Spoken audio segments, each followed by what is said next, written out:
Hi everyone, it's me, Darlene.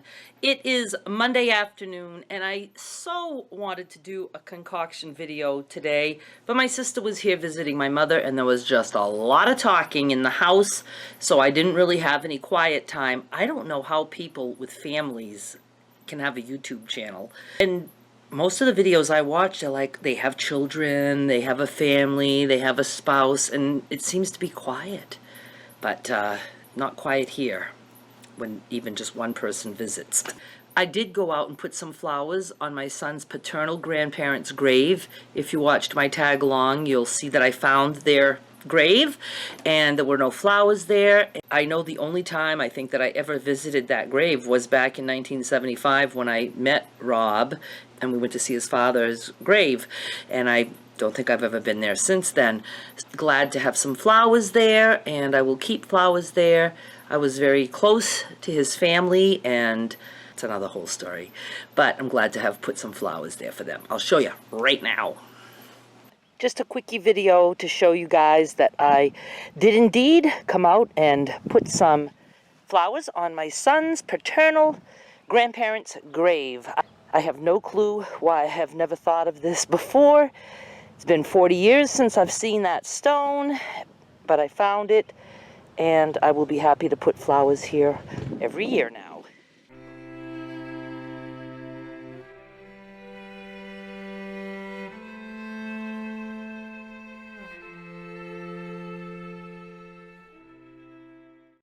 And I'm very sleepy now, and it's getting late, so I thought, good time for me to do the next 5 random facts that you never need to know about me. Now, this is a series I had started on my blog like 3 years ago, and I had only gone up to like 25 facts. So now I am doing numbers 11 through 15, and they're pretty boring. I think they're things that you mostly know about me at this point. Number 11, my middle name, most of you know now because we've gone through it a couple times. Susan, Darlene Susan Michaud. And since my initials were DSM, I also gave my son initials DSM. His name is Derek Seth Michaud. Number 12, I love to crochet and knit. I think everybody knows that, any kind of craft. But I do love to crochet and knit. I don't know. It's a toss-up between that and sewing. I always pick sewing as my favorite because it's just so satisfying. You can actually make clothing to wear. Well, I can make sweaters to knit, but this girl does not wear sweaters. Do love to knit and crochet, especially in the winter. In the summer, it's not the coolest craft. If you're making an afghan and you have a big afghan on your lap the whole time that you're finishing it, not always fun. Okay, number 13, my favorite beverage. Do you know? No, not booze. That used to be. It's just plain water, and I don't buy bottled water. I drink it right out of the tap. I have a sink that you turn a knob and water comes out. Good enough for me. I was going to say it's free, but I do pay a water bill, so it's not free. But if I'm going to pay for a water bill, I might as well drink that water since I'm already paying for it. I just love water. I drink water constantly. I very seldom have soda or any other kind of beverage. I don't ever buy juice. I don't drink any kind of juice. I do have coffee in the morning, well, when I wake up, usually afternoon. I do drink some milk, especially if I'm like hungry, but I don't really feel like eating anything. I'll just have a glass of milk and that satisfies me. But water, all the way. Number 14, I love suspense movies. I think that's my favorite genre. And I like suspense that is like, you know, stuff that could happen in real life. I don't like any paranormal things. I mean, you know, sometimes I'll watch stuff like that just for entertainment, but it doesn't scare me because I'd rather, you know, have a movie where somebody is walking down the street and you know somebody may be lurking, and that's suspenseful. The anticipation of what is going to happen next, you know, so those are the kind of movies I like. I'm trying to think what could be like one of my favorite suspense movies. Really can't think of any. I don't like those really old ones, like some Alfred Hitchcock I like, even though they're far-fetched. I absolutely love The Birds and will watch it every time it's on. Again, it almost like cracks me up.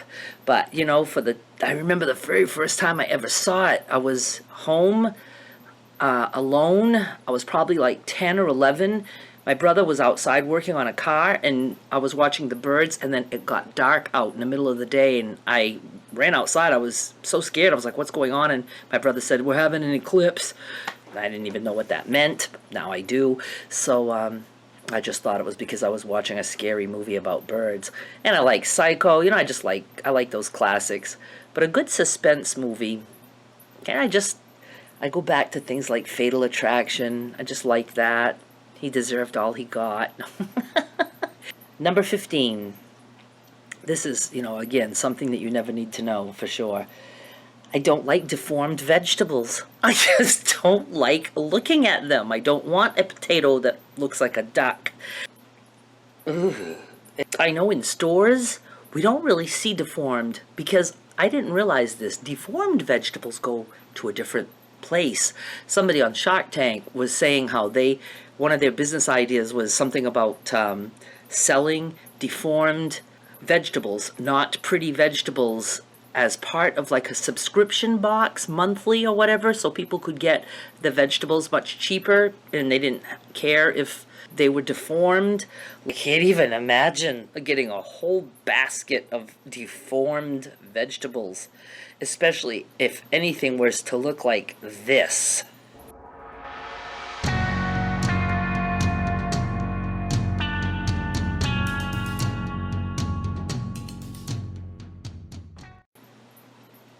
I almost can't eat carrots anymore.